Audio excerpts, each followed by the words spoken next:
I'm here with Jack Jester, wrestler, and the Lord Provost of Glasgow, and we're here to discuss a city first, a city chambers first, and it's going to be Blockbuster Pro Wrestling, right here in the banquet hall in the Glasgow City Chambers. On the 15th of March. 15th of March. Lord Provost, that's all going to your charity?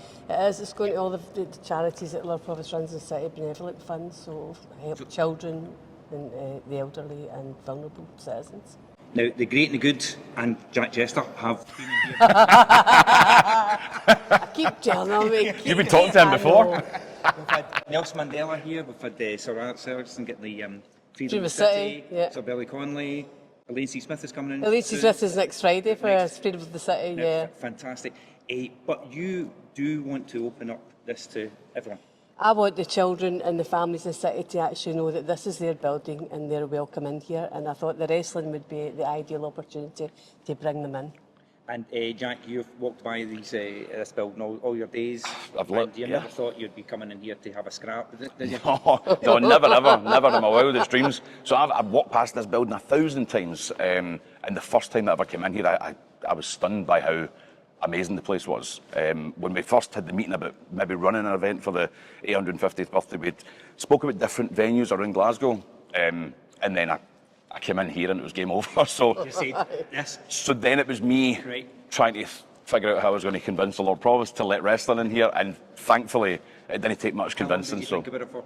Seconds. Yeah. Seconds. I mean, it really was. That's a brilliant idea. Let's do it. I mean, I came in waiting for an argument, and I was like, I want to do it here. Okay, fine. So I was like, right, it's on. So we need to do it. So you're quite happy to have these wrestlers in, these kind of absolutely, house trained, some of them, you're going well, we'll get them sorted when they come in if they try anything. I mean, it's about time he was shown the door anyway. I think he's moved in. I talking about he's strutting about as if he owns the place, isn't he? Aye. But, I mean, listen. Need to rein him in a wee bit. Look at this place. This is where I belong. Never mind Grado. That big nugget. This is my place. I think it's time for him to leave. I think it's time for you to go. You shouldn't be mentioning my pal Grado. Your pal Grado? Get that door open for him. Ouch. Your time's up. Your time's up. I can't believe this. Grado.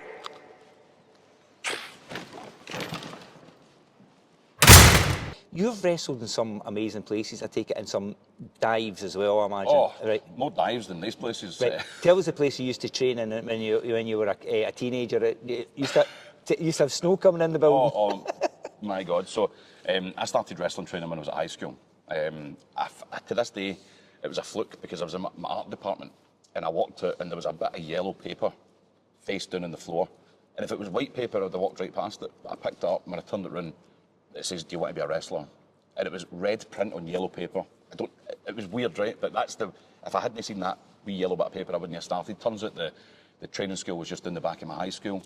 What school was that you were at? Stonelaw High School. Rutherglen? Rutherglen, right. Yep. So went there, and that's when I met Drew Galloway. Megastar. Drew McIntyre, yeah. So we started then. Same age, roughly? A bit older? Drew's slightly, I'm the youngest of the group. Right, okay, right. You know. Better looking? Better, well. Yeah. You be the judge of that. So started there, and it was a dump. It really was. It was really a garage lockup. There was a door with a shutter beside it, and we just opened the shutter. Didn't matter what the weather was. It was raining in winter. Snow would come in over the top, and we were there for 16 hours a week training. 4 on a Tuesday, 4 on a Thursday, 8 every Sunday. And training would it involve the moves? Would it involve? Yeah. Yep. I mean, back then it was a different thing back then. Like it was a harsh environment to get involved in. So, for example, we had a wrestling ring, but we weren't allowed in it until we'd proved ourselves. Which I kind of get the mindset, but making us all do power bombs and choke slams on mats. There was wee blue thin mats. So no wonder we're all limping about at this age. So we did that, and back then there was no real incentive to train. You just did it because you loved passion wrestling. for it. Yeah. And I'll paraphrase, but in Drew's book, his autobiography, he put something like, before we came along, there was no wrestling scene. Then we came along, and there was, and it was just us going like. And I don't think we consciously knew we were doing it at the time, but wow. We wanted to make things better, and we wanted to start a scene, and we did over time. Who was trying to emulate at that point? So, I mean, we all had our heroes. Mick Foley was he was the man that made me I liked wrestling, I loved wrestling, but he was the guy that I tuned in to watch every single week. For some reason, they just resonated with me, and the character and his story and stuff like that. And that's when I went, I was kind of feeling something as opposed to just enjoying the show. But back then, I was 16 when I started. Drew would have been, I think, 17 maybe, going 18. He was a student in Glasgow at the time. We just kind of, and I remember like back then we had an old wrestling ring that was used in World of Sport. So the apron was dead high, because it wasn't meant to be jumped out of back in the day. Yes. And it was big long scaffold beams as opposed to boards. But when we had to Health and safety. Oh, help, wait. So when we used to travel, so let's say we were going to Kilmarnock to wrestle, you would put the ring in the van with the beams that were too long, and you'd shut the shutter, but the end of the beam would hang out. So it was my job or Drew's job to stand in the back of the van and hold the shutter down with your foot, blasting up the motorway. I'm holding out to his hand and just desperately trying to protect the ring, by the way. You know what I mean? Like, if Drew fell out, big deal. But we're trying to stop the beams from off. But that's just what you did.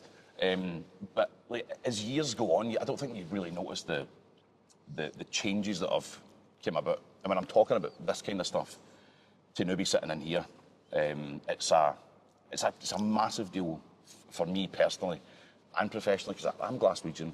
Everything I've done has been in Glasgow, and I've worked, my whole life to build a scene here. So to be contacted by And to come in here, so this is like a pinnacle moment for you. I get that. I really do get that. Tell us, so those earlier days, what was it like when you guys were rolling into wee tunes and everything like that? I mean, was it tough? Will you get guys that wanted to try and fight you and all that kind of stuff as well, or were they quite happy to be there for the show? Or women as well. Everybody wanted to fight. I did a show. I did a show in the Highlands one time. I think it was Forest, Strathpeffer, Nairn, somewhere like that. Yep. And I did my usual, try to wind people up. And there was a woman with a wee boy, and she was giving me dog's abuse. And I've stopped, and I went, "What's your problem?" She said, "You right up in the barrier." I'm like, "All right, you outside now." But I've turned round and started walking to the car park, turning around, not expecting that she'd behind me, and she was. And I've went, what? Just need to keep going. So now I'm in a car park with this woman, and everybody's come out, and I'm circling. I'm going, "Will somebody please come and break Stop this this! I'm going to have to fight this woman in front of your wee boy." You know what I mean? I can't back down. The show's over. So I'm going, and I'm going, "Can I referee you get out here and drag me back in, please?" But honestly, even the holiday parks back in the day, like you'd do Craig Tara at the old Butlins there, and you'd be, whatever in the crowd, and somebody an old woman would just take a swipe to the back of your head, and it's like, in that position, it's all this like, well, if they lay your hands on you, you've got all the. But you turn around and you go, I mean, ethically, I can't just knock this old woman. You know what I mean? No, it wouldn't. It's not a good look. I mean, it'll be really good for my character and all that, but I don't think I'll be able to live with myself. But honestly, but early years, but that's what makes it. It's live entertainment, right? And we've got ICW, which is the over 18s adult brand. We've got Blockbuster, which is what we're bringing here. But it's Glasgow. I mean, I think that's the thing. It's like you not do the panto and stuff, and it's the same thing. You're essentially in panto, you're doing the same show every day, but it's never ever the same. And even that can be hostile. Do you know what I mean? Like you're at 2 o'clock in the afternoon, a family panto, it's all singing and dancing, but somebody just wants to give me abuse because they prefer Grado. You know what I mean? I like Grado. Okay, I'm trying to sing here. But He's a break. Oh, honest, but it's brilliant. I love it. I love it. And the kids, and for me as well, over the last 20 plus years, I've seen wrestling peak and dip and a million times. But what I love seeing is new families, because I recognise everybody. There's fans that have been coming to these shows for as long as I can remember. Yep. And then, so if I look at, it's almost instant if I can say that group's new. I've not seen that guy with his 2 wee boys before. Look, there's a wee group of lasses up there, which means that it's appealing to a wider audience now. And what I've always loved, and the holiday parts were great for this, you would see the guys, the dads sitting there raging that they'd been dragged at the caravan because the football was on. I've been made to come and watch this nonsense. And that was the guy. If there was 1,000 people there, I'd be like, right, he's my target. Because if I can change his mind. Right. It'll catch on to everybody else. And the biggest compliment was them coming up at the bar at night time or something and going, I was dragged here, but the Waynes loved it, and I thought it was great. I think even if you don't watch wrestling on telly, I don't think it's possible to come to a wrestling event and not get caught up in it. Yeah. Do you know what I mean? Yeah. Even if you're not into it, you don't need to understand it. Just come and watch it, because especially with the family brands, Blockbuster, it's just a family night out. Yeah. You don't need to know the backstory. You don't need to have any knowledge of wrestling. You know, like my mum, I take her advice / criticism above anybody else's, because she's watched wrestling 1,000 times. She's been following me about since I was 16. She doesn't understand wrestling. She doesn't watch it. She doesn't, she just knows what's good and what's bad. Or, even some things that I think will be great, and she'll kind of go, I'm a bit bored. And I don't go, well, how can you be bored? Because this happens. It's like she's just seeing it for what it is. Yep. So just telling you it straight. yeah. Yep. So if I have people walking in off the street, I can't expect them to sit down with a knowledge and understand the product. I just want them to go, I've got a Saturday night, the Waynes like wrestling, just go and have a good night. So that's my plan. And obviously, fortune shone on your pal, Drew became a WWE champ and all that kind of stuff, all that kind of stuff. But you've continued building over here, and as you said, wrestling's brought you all these incredible opportunities, right? So you didn't set out to be a panto villain or to be an actor, but it came to you. Absolutely. And I think that's the thing. I think folk have got different plans in wrestling. For example, Drew is the best example. He always, for the day I met him, I'm going to be the WWE champion. There was nothing else. I'll do what I need to do until I get there. And I remember we were sitting in the beer garden in Smith's in Ayr, just on the road where the Gaiety Theatre is. And that's where he told me that he'd been signed. And at that point, nobody had ever done it. You'd Rowdy Roddy Piper with the kilt. He didn't come from Scotland. Canadian, was he? Canadian. Yeah. I mean, Scottish heritage. Yeah. But Drew was the first person ever to actually do it. Leave. What's that? Is that somebody signing for Real Madrid if it was football in analogy, something like that? Don't mention football to me. Right. But it's just mad. Team. I mean, there is no bigger. Right. Okay. I mean, there's always been options. Yep. But if you want to be the most successful wrestler, you need to be in WWE. Yeah. Getting to WWE is a massive achievement. Yeah. But then to be champ, climbing up the ladder, and you need to bear in mind that Drew really did get picked up for Prestwick. Wow. Built from Ayr, but there was a set of traffic lights. Ayr was there, Prestwick was there. Drew didn't tell me this the first time I went to visit him. I got off the train at Ayr and he gave me directions to his house. I ended up on the beach and he was like, oh, you got off at Ayr station? I was meant to get off at Prestwick, so I was furious the first time I went to his house.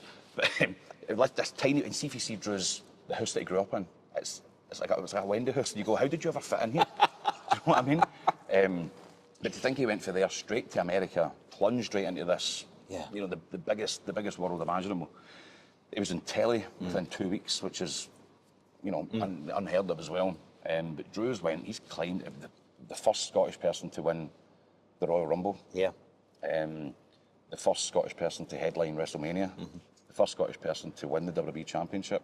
And he also did this during COVID times. When he won the Royal Rumble, it was in front of tens of thousands of people. Yeah. He was meant to wrestle Brock Lesnar at Mania that year in front of, let's say, 70,000, 80,000 people. And COVID hit, yeah. COVID hit. Yeah. He wrestled Brock Lesnar in an empty studio in front of nobody. And I think I've always been the kind of angel on Drew's shoulder when it's all stressful and stuff like that. I remind him who he is and what you've done. Not to make him feel bad. No, I'm but not just comparing myself. Don't worry, you've done all right. For that, I said, like, Drew, like, not only you're the first Scottish person to have done a lot of things, but you're the first wrestler in history to win the WWE Championship in front of nobody. Yeah. So do you know what I mean? Like that's an instant. Like nobody else can ever. Hopefully, never happen again. Yeah. But you can't be the first. You can't be the first, exactly. The next person will be the second. I mean, hopefully it never happens again. But so he kind of, that type of wrestling didn't exist until Drew became champion, and then he was on telly every single week in front of nobody, having to make up how this new world, because our whole lives we're trained to control and feed off an audience, and you can take that away. What is your job? And Drew had to kind of just figure that out. Yeah, just to finish up, what is the one memory of you and Drew from the early days that always sticks in your head? Not just the ring sticking at the back of the sticking at the back of the van. Oh. Is there one funny or one momentous occasion that sticks with you? There's so many. Like, I mean, when you think we were 16, 17, and we were training constantly every single week, and then he was from Ayr, I was from Glasgow, so when I started going down and visiting him, or he would come up and stay at my mum's house with me, I mean, maybe not funny, but I moved to Ayr without telling him, so that was a bit dramatic for me. You moved into his house, or no?